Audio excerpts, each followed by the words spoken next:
Hi, I'm Deb Thompson, and I'm here to talk to you today about what hope means to me. What is hope? Hope is both a noun, the expectation of some future desire or fulfillment, or a verb, to expect with trust and confidence. Why do I have hope? This is an interesting question. People who know me well are often amazed at my strength and perseverance and the ability to keep on keeping on in spite of the many challenges of life. People look at me and say I'm a successful businesswoman who's been able to overcome adversity and manage to keep going, even though on many given days my life feels like an absolute train wreck. Sometimes it's actually been a legitimate train wreck because I've made stupid decisions or tried to live up to someone else's expectation of me, or I was following somebody else's ideal or goal that really had nothing to do with who I was or what God was calling me to. I've learned over the years not to beat myself up too much and to have some compassion for the stupid decisions that I've made. But many times I'm just living in the natural consequences of my own bad decision making. But I've tried to find the lessons to learn from the mistakes that I've made. Other times, my life is actually a legitimate train wreck because of the issues that me or one of my family members are experiencing. Poor health, death and dying, financial struggles, behavioral health, drug and alcohol problems. The list goes on and on of you just can't make this stuff up stories. I have a saying that I often say over and over to myself, and that's this: it's all good even when it doesn't feel that way. Why do I have hope in the midst of these trying circumstances? Why do I expect with trust and confidence that everything is going to be okay? When people ask me, how do I do it? My answer is literally, there is a God, because some days it is nothing but the grace of God that allows me to get through. A bunch of years ago, a friend gave me a book called God Winks that describes the coincidences of our lives and their consolations that God's Spirit is with us and demonstrating to us that we're on the right track. When these coincidences happen, I call them out right away, and I say that they're my there is a God moments in my life. I'm also a big fan of an author named Henry Blackaby, who wrote a book called Experiencing God, and that book tells story after story about how God works.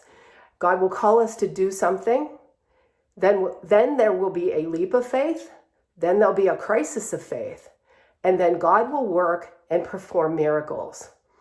I have seen that so many times in my own life, and I often say that my life is a testimony to the verse Romans 8:28, and all things work together for the good of those who love him and are called according to his purpose. I have seen God so many times make lemonade out of lemons in my life, and I have seen God enable me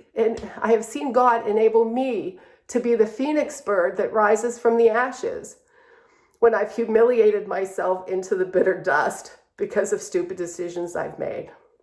I've literally seen miracles happen in the 11th hour in my life when I felt all is lost. And I've even found miracles in loss, like the time I got an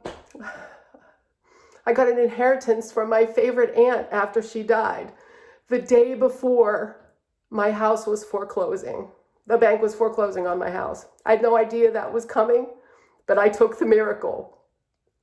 I have benefited from many, many angels sent by God in my life who have been there at the right moment with the right skill or just the right solution that helped me through difficult times. Sometimes we're just too prideful to ask for help. Jeremiah 29:11 is one of my favorite verses. For I know the plans I have for you, says the Lord, plans to give you hope and a future. You will seek me and find me when you seek me with all your heart. I find God and I see God working in powerful ways when I pay attention and am mindful of where and when God's Spirit is with me every day, even in the midst of horrible circumstances. You see me crying, but I cry when I feel God's presence, not because I'm sad or upset. It's just the power of God's Spirit in my life is overwhelming to me, and I've learned to be open to see it and experience it. And because I've seen this power over and over again in my life, I trust that God will provide, because God has always provided, even if I have to rely on others to demonstrate to me God's love for me. And this is why I have hope. And this is what hope means to me. And I will add at the end of this, thank you for listening today. And all you prayer warriors out there, we do have some challenges going on in our lives again, in my family, just like every day, just like everybody. We all have that. But I would appreciate you saying a prayer today for the things that are going on in my life. And I will say a prayer for all of you who may be listening to this through the Reason for Our Hope Foundation. Thank you for your continued support of the foundation and of the mission and the ministry that the foundation is called to do. Thank you.